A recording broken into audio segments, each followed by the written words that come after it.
Hey, everyone, welcome back to the Future Strong podcast. We often find ourselves facing some really tough questions as parents. And today, we're tackling one that hits close to home for a lot of us. Mm-hmm. It's the question of how to talk to our kids about violence, especially when it seems like the world could be such a scary place. Yeah. And how do we have those conversations when not everyone around us shares the same values? Yeah, it's a difficult one, no doubt. We naturally want to protect our kids. I mean, who doesn't? We want to shield them from the harsh stuff, but maybe staying completely silent isn't the right way to go. Sometimes facing the darkness, acknowledging it, can actually help them understand it better. It's true, isn't it? We can't just tell them, don't be afraid or don't be sad. We have to make space for them, give them space to grieve, to work through things, and to ask questions. It's about validating what they're feeling, right? Absolutely. Letting them know that it's okay to feel those things, that it's normal, it's really important. And, one thing to remember is that violence, it often comes from a place of hurt. It could be mental health struggles, loneliness, or just not having enough support. That makes me think about that saying, education is the antidote.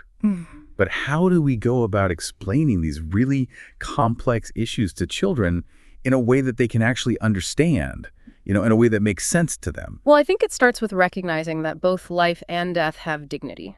It's a tough one, right? We instinctively want to protect our children, shield them from the harsh realities out there. But sometimes the most powerful lessons come from acknowledging these difficult truths.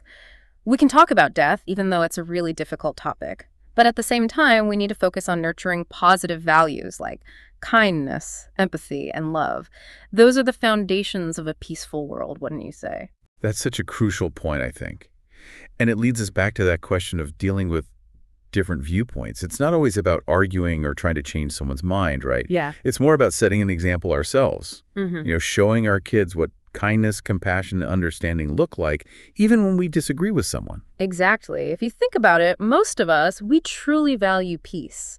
It's not about imposing our beliefs on others, but about demonstrating that violence should be the absolute last resort, not our knee-jerk reaction. Couldn't agree more. But that can be a tricky thing for kids to wrap their heads around when they see so much violence used to solve problems, whether it's on the news, in movies, or even in their own lives. So how do we instill that peaceful mindset, that approach? Even for kids, knowledge is power, right? If we can help them grasp the root causes of violence, it gives them the power to make different choices. It's about teaching them that there are other ways to deal with conflict, other ways to communicate, other ways to find justice. And it all comes back to resources and compassion, doesn't it? It's about giving our kids the tools to connect with others, to support those who are hurting, and to be part of the solution, not the problem. You said it perfectly. Well, this has been such an insightful conversation. I really hope it's given our listeners some practical tools and approaches to navigate these tough discussions with their children. It's so important to remember that we're shaping the world they will inherit, right? Absolutely. So as you go about your day, think about how you can be a model for peaceful conflict resolution, even in small everyday situations.